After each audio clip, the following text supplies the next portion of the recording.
Gouverné par le chaos, suite. La fabrication du consentement. Le piratage d'un sujet aux fins d'obtenir son consentement peut aussi s'appuyer sur une régression mentale provoquée. Cette technique suppose, dans un premier temps, de ne s'adresser qu'aux émotions et à l'affectivité. Noam Chomsky et Edward Herman ont rendu célèbre l'expression de fabrication du consentement, ou encore fabrique de l'opinion, mais c'est Edward Bernays, 1891-1995, qui l'a inventé. Neveu de Freud, grand lecteur de Gustave Le Bon et de sa psychologie des foules, l'homme incarne à lui tout seul les transferts de compétences entre marketing et politique et l'effacement de la limite entre les deux. C'est sous son impulsion que la politique a commencé de prendre comme modèle l'analyse des feedbacks, des comportements de consommation dans les grandes surfaces, les banques, les assurances, les services personnalisés, ainsi que la mise en œuvre de solutions qui en optimisent la gestion.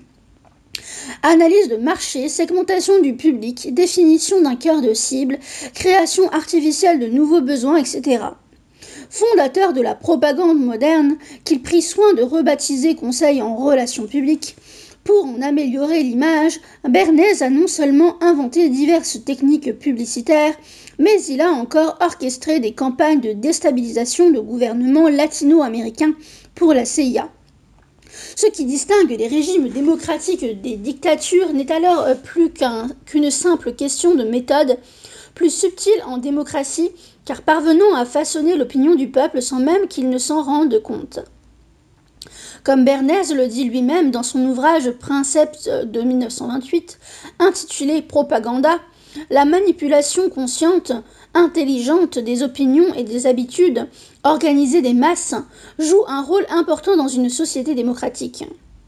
Ceux qui manipulent ce mécanisme social, imperceptible, forment un gouvernement invisible qui dirige véritablement le pays. Les techniques servant à enrégimenter l'opinion ont été inventées puis développées au fur et à mesure que la civilisation gagnait en complexité et que la nécessité du gouvernement invisible devenait de plus en plus évidente. Et si selon la formule consacrée, tel candidat à la présidentielle a été désigné pour répondre à une immense attente populaire, nul n'ignore qu'en réalité son nom a été choisi par une dizaine de messieurs réunis en petit comité. Comment faire accomplir quelque chose à quelqu'un en lui donnant le sentiment que c'est lui qui a choisi librement de le faire? Comment réussir à ce que la transgression de l'intégrité mentale des masses populaires reste inaperçue?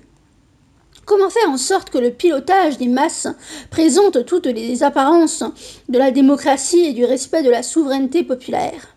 Bref, comment violer quelqu'un sans qu'il ne s'en aperçoive? Telles sont les questions de hacking social que se posent les élites dirigeantes. La journaliste au Point, Sylvie Pierre Brossolette, déclarait le 16 janvier 2008 sur France Info à propos de l'Union européenne: est-ce qu'il ne faut pas violer des fois les peuples un tout petit peu pour leur bien? On le fait pour d'autres questions. La peine de mort, on l'a votée dans le dos des gens. Ils n'en voulaient pas. L'Europe, c'est un peu pareil. Quelques mois plus tard, dans l'émission Bibliothèque Médicis du 27 novembre 2008, Alain Minc tenait des propos semblables sur la chaîne de télévision Public Sénat. Ces appels répétés au viol des peuples, Serge Tchakotine en décrivait les formes dès 1939 dans son célèbre ouvrage « Le viol des foules par la propagande politique ». Le viol est toujours celui de l'intelligence critique et rationnelle au bénéfice des émotions et des affects primaires. Tchakotine distinguait 4 impulsions primaires sur lesquelles surfe la manipulation: l'agressivité, l'intérêt matériel immédiat, l'attirance sexuelle au sens large, la recherche de la sécurité et de la norme. La manipulation la plus efficace sera celle qui instrumentalisera au mieux ces impulsions primaires en promettant la satisfaction la plus pleine et rapide. Ces 4 impulsions peuvent se ramener en définitive à 2 affects primordiaux, le sexe et la peur. L'utilisation adroite de ces 2 affects, le jeu alternatif sur la carotte et le bâton, la séduction et l'angoisse, permet de mener un groupe par le bout du nez, de piloter son changement avec son consentement donc de lui rendre imperceptible le viol de sa propre souveraineté mentale et politique. Le jeu sur ces deux affects peut, à son tour, se résumer à une seule motion psychique de type fantasmatique et régressif. En effet, les techniques d'influence pour rendre désirable quelque chose, pour rendre sexy et glamour n'importe quoi, sont celles de la communication publicitaire. Or, toutes les mises en scène de communication, de marketing et de séduction publicitaire ne sont que les déclinaisons à l'infini d'une seule et même motion mentale originelle, qu'en termes psychanalytiques, on appellerait la structure élémentaire du fantasme, à savoir le désir de fusion de soi et d'autrui dans une unité indistincte, abolissant la contradiction, ou en d'autres termes, le fantasme de retour dans le ventre maternel. Également dénommé sentiment océanique, il s'agit du fantasme primordial de régression pré-oedipienne sur lequel s'étayent toutes les autres fantasmes qu'une vie humaine peut connaître. Le champ fantasmatique étant un puissant moteur de l'action qui parvient le mieux à flatter les tendances régressives de l'humain en lui promettant le retour dans l'utérus, emporte généralement l'adhésion du groupe. La culture de l'involution vers des stades archaïques du psychisme, avec en perspective le retour à l'état fœtal, se présente ainsi comme le fil conducteur de toute l'ingénierie psychopolitique mondialisée. Le tititainment. Les architectes de la mondialisation l'ont parfaitement compris. Pour être vraiment efficace, la fabrique du consentement suppose l'abolition de toutes les frontières. En effet, c'est le maintien de frontières à tous les niveaux de l'existence qui rend possible la comparaison, la contradiction, la possibilité de dire non et tout le jeu de la dialectique politique qui s'ensuit. C'est aussi le maintien de frontières qui appuie le protectionnisme économique, nécessaire si l'on souhaite conserver l'autonomie matérielle et l'indépendance intellectuelle qu'elle permet. À l'opposé, l'ingénierie mondialiste cherche en visée ultime à élaborer ce fameux village global sans frontières qui donnerait les moyens d'obtenir le consentement définitif des populations sur tous les sujets, de sorte à ne pas être contraint d'y travailler constamment. Avec l'abolition des frontières, c'est-à-dire du principe même de toute extériorité, s'abolit également la possibilité de toute comparaison et contradiction fondamentale, donc de tout contre-pouvoir critique et de toute résistance. Un monde mondialisé, unipolaire, sans frontières et politiquement unifié sous un gouvernement centralisé et un système unique de valeurs et de normes en finirait une bonne fois pour toutes avec la possibilité même de penser autrement. Un monde unique, pensée unique. À ce titre, l'ingénierie du nouvel ordre mondial, comme effacement des frontières sous une tutelle unique, s'identifie à un processus de régression pré-oedipienne et d'infantilisation délibérée des populations. Du point de vue de la psychogénèse, le giron maternel est éprouvé par l'enfant comme une continuité de son vécu intra-utérin, c'est-à-dire comme ce monde unique et englobant, sans extériorité, sans limite, sans frontières, monde absolu sans comparaison, ni relativisation, ni contradiction. Et l'enfance est cet âge de la vie sans politique marqué par l'adhésion spontanée aux valeurs dominantes du corps social, l'immersion conformiste et grégaire dans les normes du monde environnant, et surtout l'impuissance à réagir contre une altération de ses conditions de vie. Construire la dépolitisation de l'humanité, construire le oui à tout, le consentement global passe donc par un abaissement provoqué de sa maturité psychique moyenne et son retour dans une espèce de giron maternel étendu au monde entier. Dans la perspective de bâtir cette docilité générale, Brzezinski, l'homme qui était derrière Oussama Ben Laden dans les années 80, l'homme qui est aujourd'hui derrière Obama, a proposé le concept de tititainment. Deux journalistes allemands nous rapportent la naissance de cette notion à l'occasion de la première rencontre internationale State of the World Forum, tenue en septembre 1995 dans un grand hôtel californien. L'hôtel Fairmont de San Francisco est un cadre idéal pour les rêves aux dimensions planétaires. L'avenir et les pragmatiques du Fairmont le résument en une fraction et un concept. 2/10 et tititainment. Dans le siècle à venir, 2/10 de la population active suffirait à maintenir l'activité de l'économie mondiale. Mais pour le reste, peut-on envisager que 80% des personnes souhaitant travailler se retrouvent sans emploi ? Il est sûr, dit l'auteur américain Jeremy Rifkin, qui a écrit le livre La fin du travail, que les 80% restants vont avoir des problèmes considérables. C'est un nouvel ordre social que l'on dessine au Fairmont, un univers de pays riches, sans classe moyenne digne de ce nom, et personne n'y apporte de démenti. L'expression tititainment, proposée par ce vieux grognard de Brzezinski, fait en revanche carrière. Ce natif de Pologne a été 4 années durant conseiller pour la sécurité nationale auprès du président américain Jimmy Carter. Depuis, il se consacre aux questions géostratégiques. Tititainment, selon Brzezinski, est une combinaison des mots entertainment et tits, le terme d'argot américain pour désigner les seins. Brzezinski pense moins au sexe, en l'occurrence, qu'au lait qui coule de la poitrine d'une mère qui allaite. Un cocktail de divertissement abrutissant et d'alimentation suffisante permettrait selon lui de maintenir de bonne humeur la population frustrée de la planète. On voit émerger la société des 2/10, celle où l'on devra avoir recours au tititainment pour que les exclus restent tranquilles.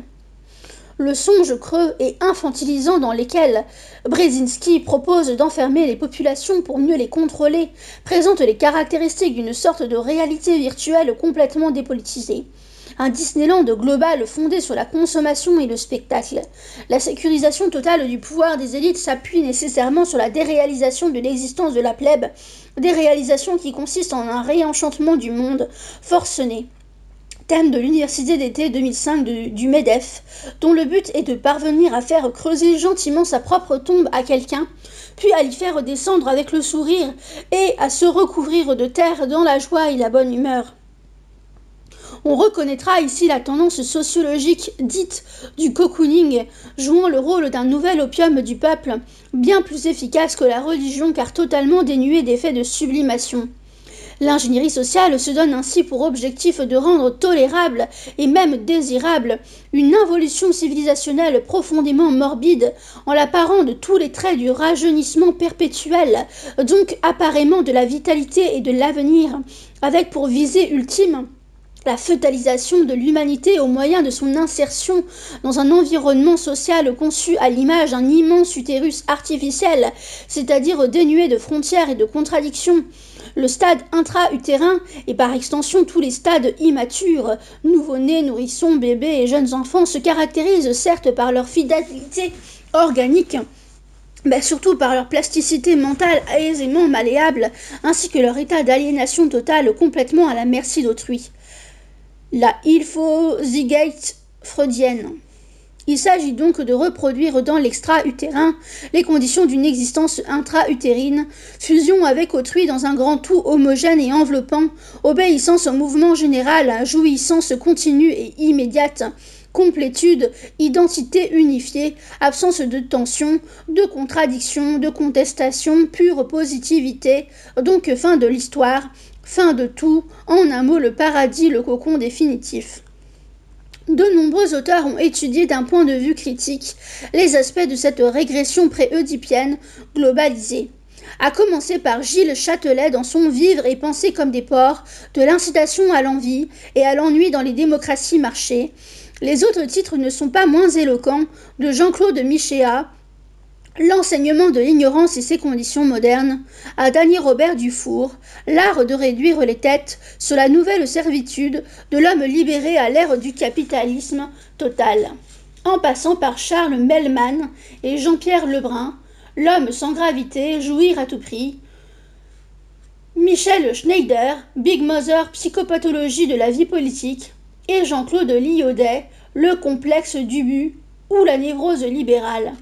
Tous ces textes se consacrent à l'analyse du contrôle social contemporain dans ses spécificités inédites, à savoir la dépolitisation des masses par la mise en place d'un type de société reposant sur les caractéristiques du giron maternel, induisant un abaissement de l'âge mental moyen, ainsi qu'un certain nombre de nouvelles pathologies mentales tournant autour de la dépression et de la perversion.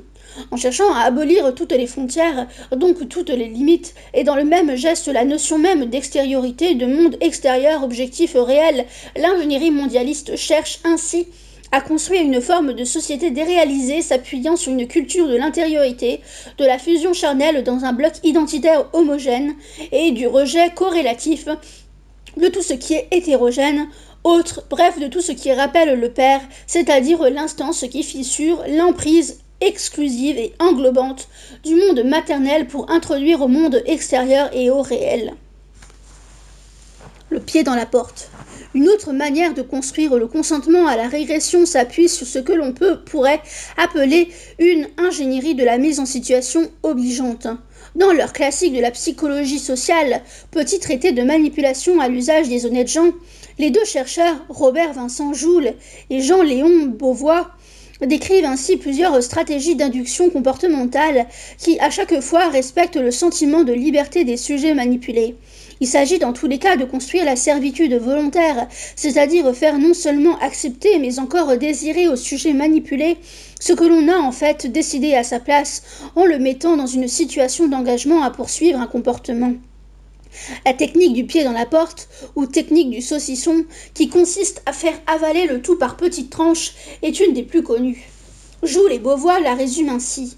On extorque au sujet un comportement préparatoire non problématique et peu coûteux. Ce comportement préparatoire obtenu une requête est explicitement adressé au sujet, l'invitant à émettre une nouvelle conduite, cette fois plus coûteuse et qu'il n'avait que peu de chances d'émettre spontanément.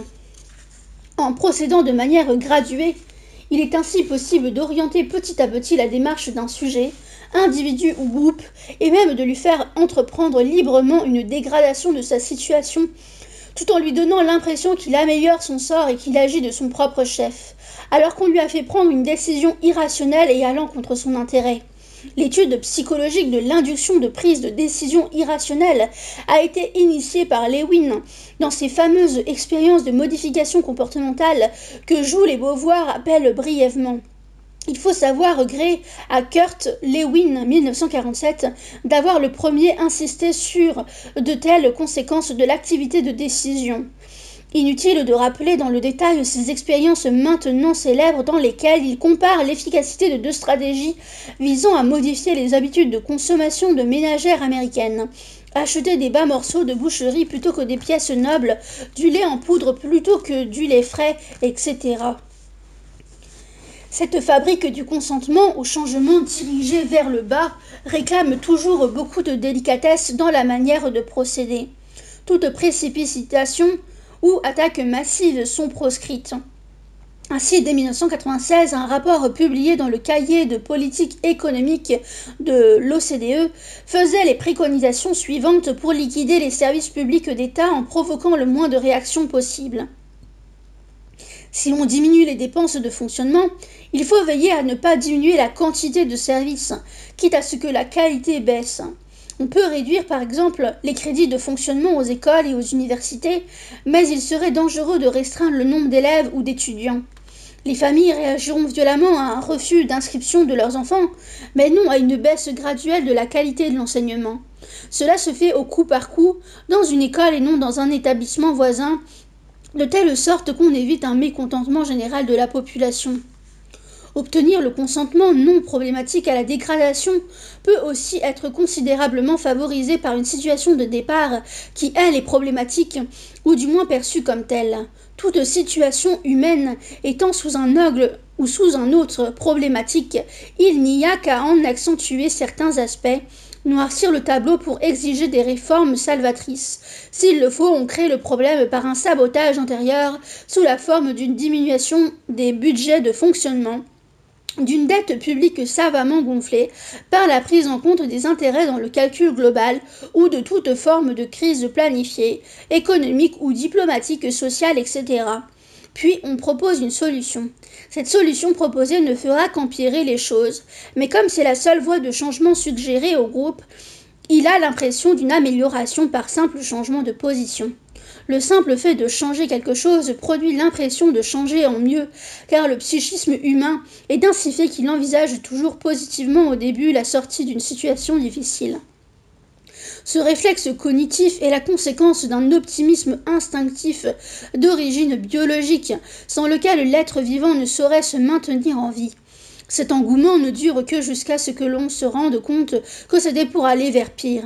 Et alors une autre solution est aussitôt proposée, qui ne fera à son tour qu'empirer la situation, mais qui sera reçue provisoirement avec enthousiasme, et ainsi de suite à l'infini, sans qu'il soit jamais possible de revenir à l'origine du problème, pour le régler réellement, car on se trouve continuellement déporté toujours plus loin de ses racines.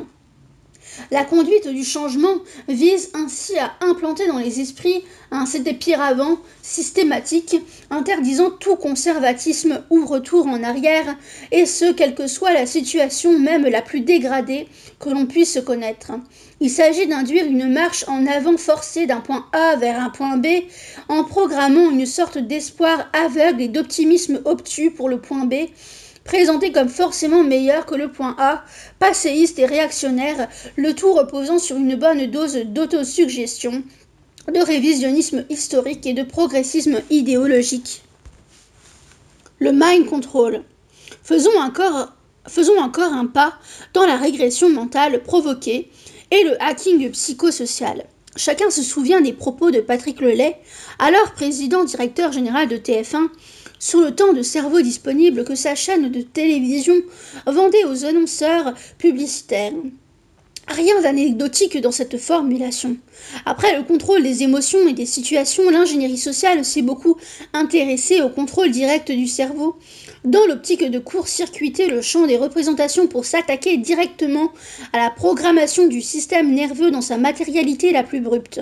Cette analogie entre cerveau et ordinateur, déjà perceptible dans la cybernétique, le cognitisme et le social learning, s'appuie en fait sur le learning tout court, c'est-à-dire les théories de l'apprentissage au sens d'apprendre à un être vivant à se comporter de telle façon. Pour le dire frontalement, le learning est la science du dressage et du conditionnement comportemental.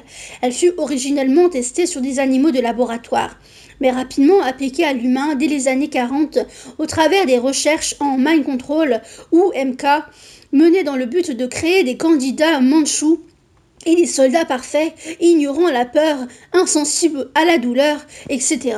Divers protocoles furent mis au point, s'appuyant sur les principes behavioristes de conditionnement classique issus des travaux de Pavlov sur les réflexes conditionnés, stratégie directe et déterministe, et de conditionnement opérant issus des travaux de Skinner sur l'induction de comportement à partir du façonnage de l'environnement, stratégie indirecte et tendancielle. Le jeu sur la récompense et la punition pouvant aller jusqu'à des actes de torture, on ne s'étonnera pas que le programme américain de recherche MKUltra, dont les dossiers ont été récemment déclassifiés après avoir été top secret pendant une 50aine d'années, ait fortement inspiré non seulement l'ouvrage déjà mentionné de Naomi Klein, mais encore l'enquête très approfondie de Gordon Thomas, intitulée « Les armes secrètes de la CIA, torture, manipulation et armes chimiques ». L'auteur y restitue l'historique complet du projet MKUltra avec ses savants fours affairés autour de leurs cobayes humains ou sujets jetables selon leurs propres termes. La germanisation du terme contrôle en contrôle était un clin d'œil aux origines des scientifiques qui développèrent les premiers de ces recherches. D'anciens nazis exfiltrés après la guerre aux États-Unis ou en Angleterre dans le cadre de l'opération Paperclip. Ainsi, depuis 1945 et dans la continuité de ce que les scientifiques du Troisième Reich avaient commencé de mettre au point, de nombreuses expériences sur l'hypnose, les hallucinogènes, l'influence subliminale, le lavage de cerveau et la reprogrammation mentale furent et continuent d'être élaborées sur les individus et sur les masses au MIT, à l'Institut Tavistock ou sur d'autres campus universitaires tels que Harvard. Le malheureux Ted Kaczynski, devenu célèbre sous le pseudonyme Una Bomber, en fut lui-même victime au début des années 60, alors qu'il était encore étudiant sous la direction de Henry Murray. Plus récemment, on a vu naître de ces recherches une nouvelle discipline, le neuromarketing, fondé sur l'imagerie médicale du cerveau et visant explicitement à déclencher des pulsions d'achat irrépressibles par l'activation ciblée de certaines zones du système nerveux. Le mind control est friand de métaphores informatiques et relatives à l'intelligence artificielle, son projet consistant à réécrire le programme comportemental d'une machine vivante, mais sans que cette machine ne s'en rende compte. Piratage psychosocio-biologique, où le code source du sujet cobaye a été craqué puis effacé et reformaté par une entité extérieure au sujet, qui s'est ainsi rendu propriétaire de l'inconscient du sujet et qui peut donc orienter son devenir. Un hacker s'est infiltré dans la mémoire, en a pris le contrôle, l'a reconfiguré selon ses plans, a implémenté de nouveaux habitus, de nouveaux algorithmes comportementaux et pilote désormais la machine humaine à distance. Mais surtout, il a effacé toute trace de son effraction et de sa manipulation. La philosophie du mind control, l'emprise totale sur un être vivant, emprise autorisée par la réduction de cet être à une machine computationnelle simplement animée d'entrée et de sortie d'informations, input et output, a ainsi infusé toute la politique moderne, progressivement réduite à la gestion de flux quantitatifs. La cybernétique, même quand elle se veut humaniste, dans les conférences de la Fondation Messi ou dans le rapport Meadows du Club de Rome de 1972, ne peut s'empêcher de chercher à réduire l'incertitude à zéro et donc à produire un effet de chosification du vivant. Ces diverses approches de la gestion des groupes humains ont tout en commun de produire des effets de nivellement par le bas. À chaque fois, il s'agit de contourner le lobe frontal du cerveau, le néocortex, siège du langage et des fonctions dialectiques pour prendre directement le contrôle des fonctions prélinguistiques, les réflexes primitifs du cerveau reptilien et les émotions dans le système limbique. Il s'agit de rendre impossible la sublimation, c'est-à-dire de désirer des mots plutôt que des objets, et de maintenir toute la vie entre deux états mentaux simplifiés prélangagés, dérivés des deux émotions primitives que sont la peur et l'excitation érogène. Cette atrophie du champ psychique génère évidemment toute une gamme d'états dépressifs et de pathologies mentales diverses que l'on peut rassembler sous les termes de désymbolisation, de perte de sens et de structure mentale. Mais pour parvenir à ces fins, à savoir la construction d'un système social totalement sûr et prévisible, l'ingénierie politique des pays développés n'a pas eu d'autre choix que de considérer l'humain comme moins qu'un animal, comme un simple objet plastique et à disposition pour le recomposer à loisir. Le virtualisme. Cette plasticité autorise toutes les transgressions et réécritures du réel. En ingénierie politique, quand le comportement réel d'une population, par exemple au moment d'un vote, ne correspond pas aux prévisions du pouvoir, un lissage virtuel vient réécrire et corriger ce réel pour l'ajuster à la prévision. Ce lissage peut prendre plusieurs aspects. Le plus brutal consiste à faire comme si on n'avait rien vu et à ne pas tenir compte des résultats. Les peuples disent non à un référendum, mais on fait comme s'ils avaient dit oui. Malheureusement, une distorsion des faits aussi énorme révèle la vraie nature du pouvoir en place. Un bout de réel apparaît. La virtualisation n'est pas parfaite. Il est évidemment plus subtil de noyer le trucage des résultats dans des procédures juridiques, comme ce fut le cas pour les élections présidentielles de 2000 aux États-Unis. À l'avenir, la dématérialisation du vote, le remplacement des urnes et des bulletins par des bits numériques et le vote électronique faciliteront considérablement le trucage systématique des scrutins et la réécriture décomplexée du réel. À titre de mise en garde, les études menées par Chantal Anguard, chercheuse en informatique au CNRS, ont déjà mis en évidence des falsifications introduites par les machines à voter dans les scrutins présidentiels, législatifs et municipaux de 2007 et 2008 en France. La réécriture d'un réel qui ne convient pas aux prévisions s'inscrit dans ce fantasme de prédictibilité et de réduction absolue de l'incertitude, fantasme de sécurisation maximum du système qui caractérise la politique quand elle est sous influence scientifique.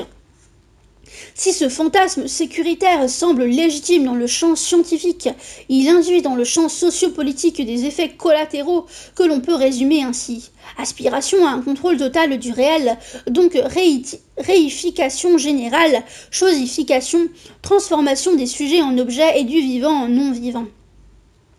Le réel étant, selon la définition topologique et structurale de Lacan, ce qui ne se contrôle pas. L'ingénierie sociale vise donc ni plus ni moins qu'à abolir le réel.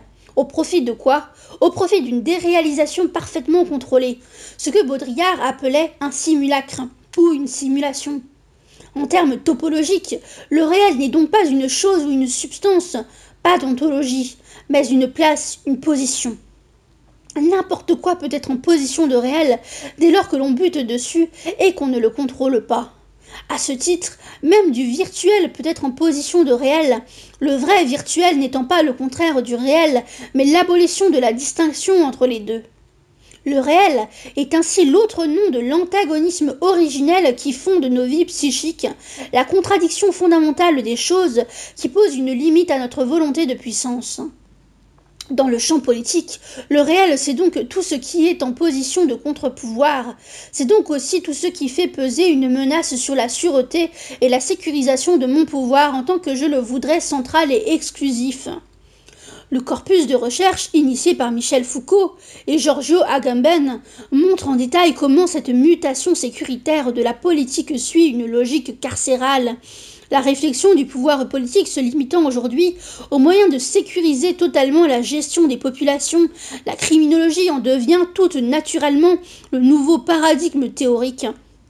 Les élites dirigeantes cherchant à abolir tout contre-pouvoir et toute contradiction. Il va de soi que la surveillance permanente et l'ingénierie normative des groupes priment sur le débat d'idées contradictoires. Aux États-Unis, la loi H.R. 1955, qui criminalise les partisans d'idées non conformes sans qu'il y ait un délit en acte, ou les lois Perben en France, illustrent cette dérive concentrationnaire de la société et du champ politique. L'annihilation de toute contradiction, ou mieux la mise en scène de pseudo-contradictions, de pseudo-lutte de pouvoir et de pseudo-alternance qui donnent l'impression de sauver le réel politique, mais en le vidant de toute sa substance. Cette sécurisation du champ politique par la fiction est le but exclusif poursuivi en 2010 par nos modernes conseillers du prince, consultants politiques, spin doctors et grands architectes du corps social, qui passent leur temps à orienter la perception du réel et à bâtir des structures groupales en forme de pyramide dont ils seront l'œil qui voit tout au sommet. La revue d'analyse stratégique De Defensa a qualifié de virtualisme cet état où la perception du champ politique est volontairement déconnectée du réel. Le règne contemporain des pseudo-antagonismes, présentant les signes extérieurs de la contradiction mais dont les polarités apparemment engagées dans un rapport de force sont en réalité de connivence ou sous contrôle de l'étage au-dessus, nous fait ainsi entrer dans l'ère de la virtualisation sécuritaire et de l'abolition du réel en politique. La guerre contre-insurrectionnelle. Dans leur travail de virtualisation du champ politique, les ingénieurs sociaux se sont beaucoup inspirés des méthodes de la guerre contre-insurrectionnelle.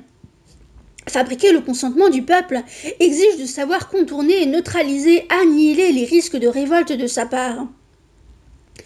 Face aux diverses insurrections qui ont émaillé le XXe siècle, guerre de décolonisation, révolution, guérilla, soulèvements et conflits sociaux déstabilisant le pouvoir, des officiers militaires de divers pays ont cherché à formaliser des tactiques de contre-insurrection, autrement dit les techniques de la répression réussie de toute forme de résistance populaire au pouvoir, si possible permettant de tuer la contestation en l'œuf avant même qu'elle n'apparaisse. Les manuels les plus connus sont ceux de Roger Trinquier, La guerre moderne, David Galula, Contre-insurrection, théorie et pratique, et Frank Kitson, Low Intensity Operation, Subversion, Insurgency and Peacekeeping. Le général britannique Frank Kitson, né en 1926, aujourd'hui à la retraite, a occupé les fonctions et obtenu les décorations les plus hautes, dont Commander-in-Chief, Land Command de l'armée royale de 1982 à 1985, général aide de camp de la reine Élisabeth II de 1983 à 1985 et chevalier Grande Croix de l'ordre de l'Empire britannique. Comptant des années d'expérience sur le terrain et de nombreux faits d'armes, Kenya, Malaisie, Irlande du Nord, Malouine, il a rédigé un manuel dans lequel il consigne une synthèse des méthodes à employer par un corps d'armée qui cherche à s'imposer à une population locale qui lui résiste. Ce livre au tirage confidentiel n'a jamais été traduit dans notre langue et nous n'en connaissons que 5 exemplaires dans les bibliothèques universitaires françaises, voire le catalogue Sudoc. De fait, la diffusion à un large public de ce texte pourrait à elle seule faire basculer des équilibres géopolitiques entiers. Le journaliste d'investigation Michel Colomb nous résume ainsi le contenu de ce Graal de la pensée politique. Tout général qu'il soit, Kitson considère que la répression militaire et policière classique n'a aucune chance de réussir sans une campagne pour gagner les cœurs et les esprits qu'il appelle guerre psychologique stratégique. Que recouvre ce terme mystérieux ? Cela se clarifie quand on examine l'ensemble des méthodes prônées et utilisées par Kitson. Former tous les cadres importants des ministères, armées, affaires étrangères, etc., aux techniques de psy-ops, manipulation psychologique de l'opinion. Monter des pseudo-gangs qui recueilleront un maximum d'informations, mais qui surtout, en menant des coups attribués à l'ennemi, permettront de le discréditer. Employer les forces spéciales pour réaliser des attentats qui seront attribués à l'ennemi afin d'augmenter la tension et justifier la répression. Créer des diversions, par exemple en provoquant une guerre de religion, fabriquer de faux documents, black propaganda, qui seront attribués à l'ennemi afin de le discréditer. Infiltrer des agents ou recruter des traîtres par chantage ou par corruption au sein des organisations de l'adversaire, toujours afin de le discréditer, voire de provoquer des scissions. Militariser l'info de la BBC et y censurer totalement le point de vue adverse. Filtrer l'information à destination de la presse internationale et s'y assurer des complicités. Fournir des documents photographiques pour influencer l'opinion. Utiliser des journalistes comme espions sur le terrain. Utiliser la musique pour attirer des jeunes avec un message apparemment dépolitisé.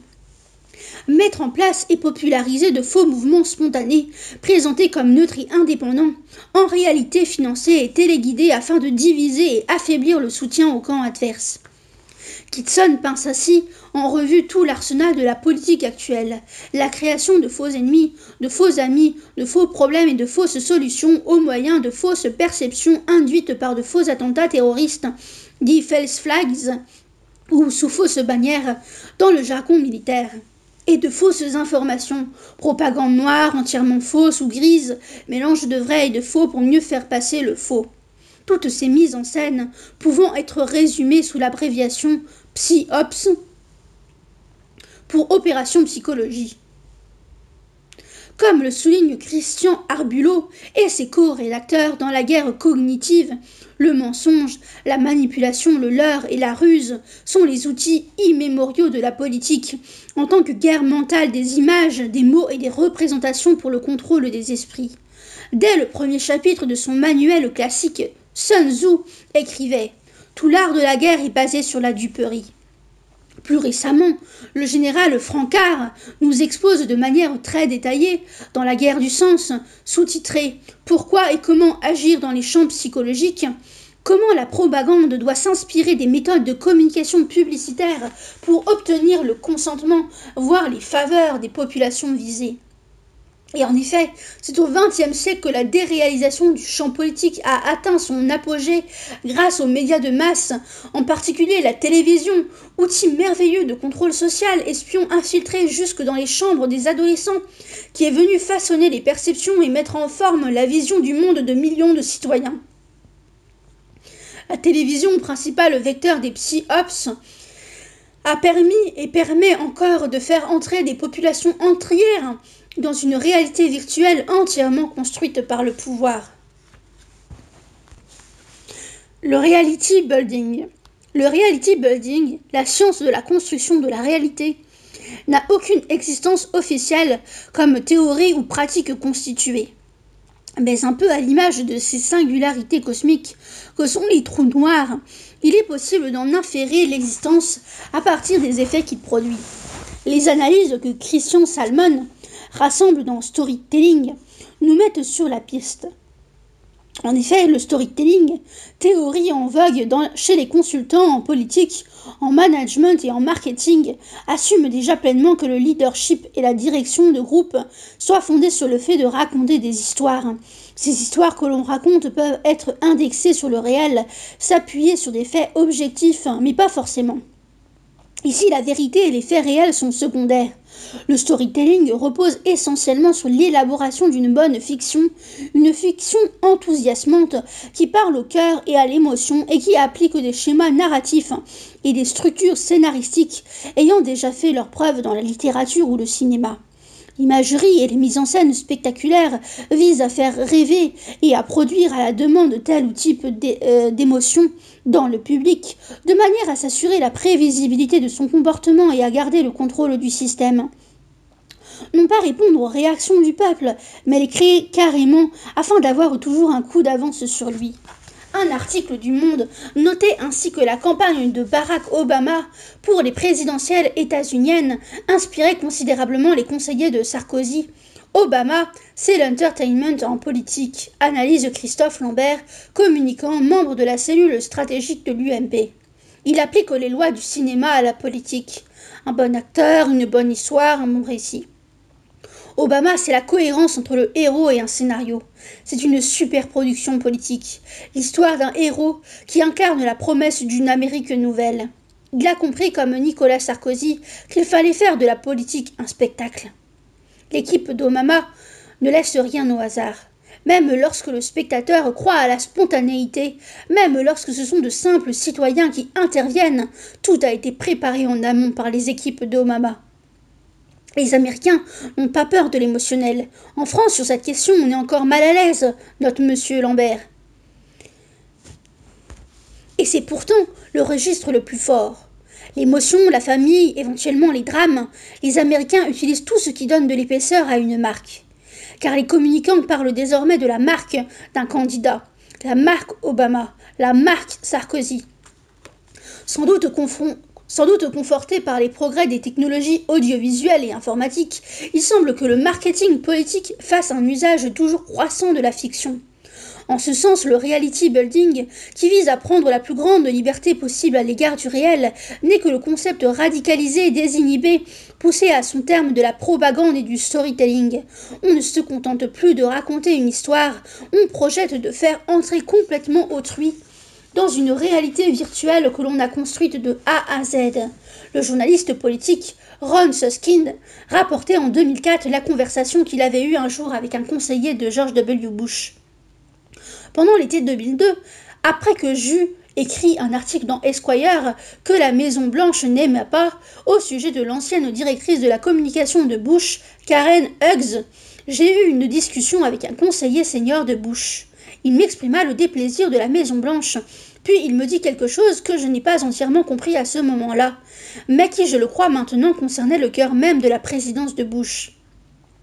Le conseiller me déclara que les types comme moi étaient dans ce que nous appelons la communauté fondée sur le réel, qu'il définissait comme les personnes qui croient que les solutions émergent de l'étude judicieuse de la réalité discernable. J'acquiesçais et murmurais quelque chose sur les principes de la raison et de l'empirisme. Il me coupa net. « Ce n'est plus la façon dont fonctionne le monde désormais, » continua-t-il. « Nous sommes désormais un empire, et quand nous agissons, nous créons notre propre réalité. Et pendant que vous étudierez cette réalité de manière judicieuse sans aucun doute, nous agirons à nouveau, créant d'autres nouvelles réalités.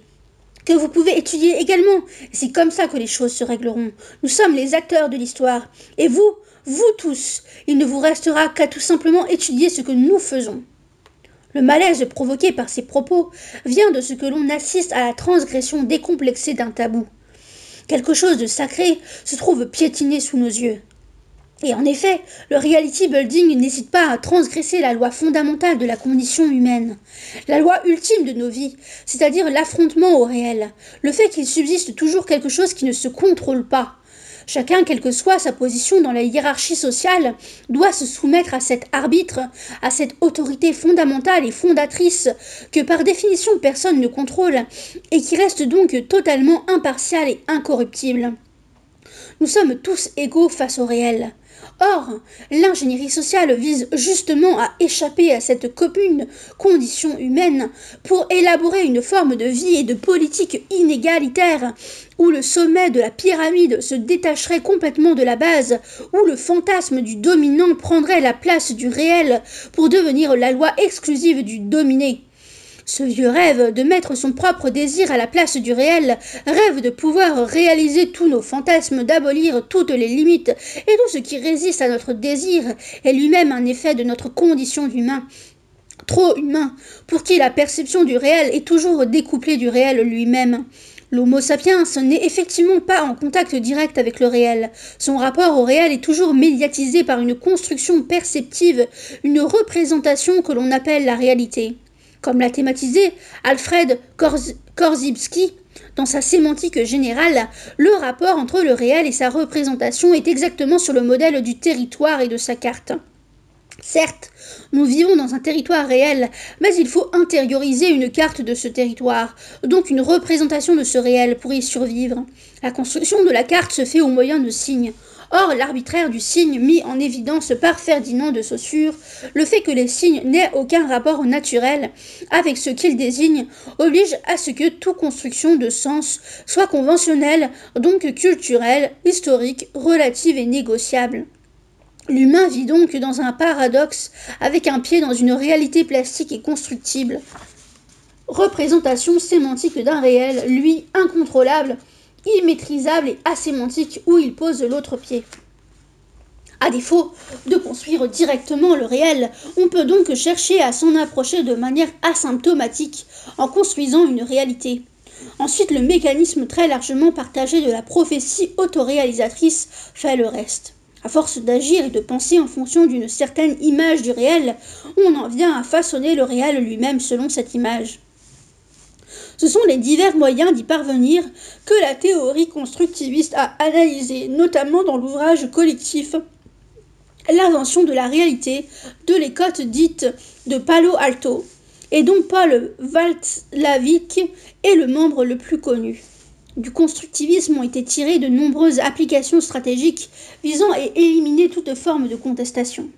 Ainsi, une technique appliquée dans le milieu de l'entreprise, le message multiplié, consiste à orchestrer par des mémos internes la circulation d'une même information avec des petites variantes et par des canaux différents pour élaborer un paysage informationnel apparemment décentralisé et non concerté, une réalité ressemblant au réel, mais fondamentalement univoque et consensuelle, d'où le réel a été en fait évacué. À la limite, qu'il y ait des accords effectifs dans le groupe, voire conflit déclaré, passe encore, mais il ne doit en aucun cas être perçu. D'autres techniques de reality building reposent sur l'inversion systématique du sens des mots et l'élaboration des syntagmes contradictoires dans les termes, paralysant la réflexion critique. Cette activité de construction linguistique d'une réalité non polémique, réalité purement positive, dont toute négativité a été évacuée, George Orwell l'avait en son temps baptisé la novlangue. Reprenons le témoin Eric Hazan dans LQR, la propagande du quotidien, met en évidence les altérations intentionnellement déréalisantes que le pouvoir gestionnaire contemporain fait subir au langage, qui n'ont d'égal que celles analysées par Victor Klemperer dans LTA, la langue du Troisième Reich. Dans le même esprit, Stuart Ewen rapporte ses conseils de marketing publicitaire. Pour vendre la culture marchande, il fallait en proposer une vision épurée de toute cause de mécontentement social. Hélène Woodward, qui faisait autorité en matière de rédaction publicitaire dans les années 20, disait que pour écrire une annonce efficace, le concepteur devait éviter religieusement l'univers de la production. Quel que soit le produit que vous devez faire valoir, recommandait-elle, n'allez jamais voir l'endroit où il est fabriqué. Ne regardez jamais travailler les gens, parce que, voyez-vous, quand vous connaissez la vérité de n'importe quoi, la vérité réelle et profonde, il devient très difficile de composer la prose légère et superficielle qui va faire vendre cette chose-là. On le voit, le marketing repose souvent sur une bonne dose de double pensée, au sens d'Orwell, c'est-à-dire d'autosuggestion. La suggestion et surtout l'autosuggestion d'une réalité fictive qui enchante ce dont on fait la promotion ou qui dénigre exagérément un adversaire font partie des techniques de propagande de base communes aux régimes totalitaires et aux écoles de force de vente. Dans Les Falsificateurs, l'écrivain et directeur d'entreprise Antoine Belliot, fondateur de la multinationale Ubicus et soutien revendiqué de Nicolas Sarkozy, décrit une organisation secrète internationale, le Consortium de falsification du réel, CFR, dont le travail consiste sous le couvert de cabinets de consultants à réécrire et inventer des épisodes entiers de l'histoire mondiale. Œuvre aux confins de la fiction et de l'autobiographie, illustrant une fois de plus les liens qui unissent politique et approche gestionnaire dans la guerre contemporaine au réel. Dans tous les cas, il s'agit d'enfermer la subjectivité soi-même ou autrui dans une construction mentale aux dimensions d'une réalité virtuelle complète. Et pour que l'illusion tienne, le geste de la construction intentionnelle doit être soigneusement dissimulé. Il faut parvenir à essentialiser et naturaliser la construction sociale et linguistique, aussi délirante soit-elle, faire en sorte qu'elle soit la réalité unique et incontestable. Ce qui est fantasme pour les uns devient alors la loi pour les autres. En bref, circuler, il n'y a rien à voir. L'affaire de Tarnac et des sabotages de lignes SNCF, décidément un cas d'école pour évaluer le niveau de virtualisme, de suggestion et d'autosuggestion atteint par le pouvoir, est ainsi analysé par le sociologue Jean-Claude Pey. La position de la ministre de l'Intérieur, Madame Alliot-Marie, est particulièrement intéressante.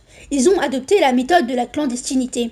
Ils n'utilisent jamais de téléphone portable et résident dans des endroits où il est très difficile à la police de mener des inquisitions sans se faire repérer. Ils se sont arrangés pour avoir dans le village de Tarnac des relations amicales avec les gens qui pouvaient les prévenir de la présence d'étrangers. Mais la ministre en convient, il n'y a pas de traces d'attentat contre des personnes. Ne pas avoir de téléphone portable devient donc un indice établissant des intentions terroristes. Rétablir le lien social est également un comportement incriminé puisque cette pratique permet de poser un cran d'arrêt au déploiement de la toute-puissance de l'État. Dans ces déclarations, la référence au fait, en l'absence de tout indice matériel probant, ne peut être intégrée rationnellement et engendre une phase de délire, une reconstruction du réel avec l'image du terrorisme comme support. Ce processus est également visible dans les rapports de police dans lesquels s'opère au niveau du langage toute une reconstruction fantasmatique de la réalité. Ainsi, comme indice matériel prouvant la culpabilité des inculpés, la police parle de documents précisant les heures de passage des trains, commune par commune, avec horaire de départ et d'arrivée dans les gares. Un horaire de la SNCF devient alors un document particulièrement inquiétant, dont la possession implique nécessairement la participation à des dégradations contre la compagnie de chemin de fer. Le pouvoir a la possibilité de créer un nouveau réel, une virtualité qui ne supprime pas, mais qui supplante les faits. La faiblesse du mouvement social, la faillite de la fonction symbolique, explique l'absence de frein opposé à la toute-puissance de l'État, qui se montre en tant qu'image englobante, en tant que figure maternelle. À un ordre social qui se révèle contradictoire se substitue une structure psychologique, un ordre qui supprime tout conflit, toute possibilité de confrontation avec le réel. Dans cette réalité construite de toutes pièces, il importe peu que le sabotage des caténaires ait déjà été revendiqué par un groupe écologiste allemand. Toute opération de marketing politique de façonnage des perceptions et de construction de la réalité a pour finalité d'abolir le réel, donc, ultimement, de dépolitiser le débat au moyen de la mise sur pied d'un système de leurre et de feinte. Le rôle de la désinformation, intox et deceptions, également crucial dans le domaine militaire et dans celui des renseignements, consiste à capter et distraire l'attention, faire diversion en orientant les perceptions sur de faux dangers pour occuper le temps de cerveau disponible à de fausses alertes et envoyer l'ennemi sur de fausses pistes. Par exemple en inventant des terroristes et en fabriquant des preuves si besoin est.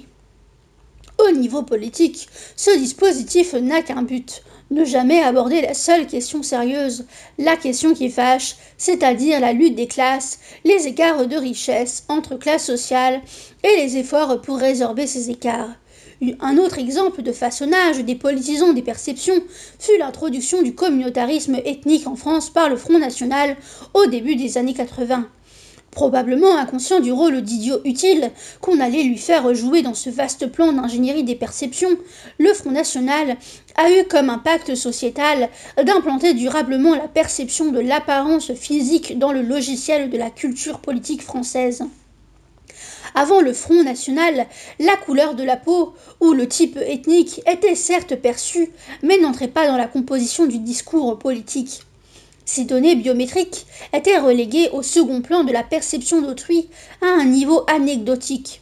Elles n'étaient pas politiquement perçues car c'était la classe sociale qui servait de discriminant quasi exclusif. En l'espace de quelques mois, aux alentours des années 83-84, sous l'influence conjuguée du Front National et d'une élite politico-médiatique, complice et trop heureuse de faire prendre durablement le leur en orchestrant de faux débats par la création de SOS Racisme, comme faux remède à un faux problème, les gens se sont mis à se regarder dans la rue en remarquant soudainement la couleur de la peau, le type ethnique, et en se posant politiquement à partir de ces caractéristiques, en prenant parti pour ou contre, en entretenant un débat avec soi-même ou avec les proches, bref en mobilisant du temps d'attention sur ces questions. Le faux problème de l'apparence physique était créé. Dans les médias ou les repas de famille, on ne parlait plus des pauvres et des riches, mais des blancs et de leurs potes colorés. Le degré zéro de la pensée politique était atteint. L'attention était détournée de la question du capital, le leur avait rempli son rôle. Une nouvelle réalité politique venait d'être construite, dans laquelle la couleur de la peau et le type ethnique se mettaient à jouer un rôle plus important que le salaire et le niveau de vie. Des variantes de ce tour de passe-passe existent, mais le communautarisme en tant qu'ingénierie des perceptions repose toujours sur la même méthode. Afin d'estomper la perception des grosses différences gênantes sur le plan politique, c'est-à-dire les différences de capital, on dramatise les différences sans importance sur le plan politique. Notamment, les différences de genre, d'orientation sexuelle et d'affiliation religieuse, on les souligne, on les exacerbe de sorte qu'elles occupent tout le champ de la perception et de l'attention. Les grosses différences réelles subsistent, mais dans un état non perçu, donc comme si elles n'existaient pas, ou alors mêlées à d'autres, donc diluées et plus difficiles à saisir. Cette accentuation des différences secondaires au plan politique permet également de briser les solidarités au sein des classes moyennes et populaires, diviser les pauvres entre eux et dresser les uns contre les autres pour les affaiblir.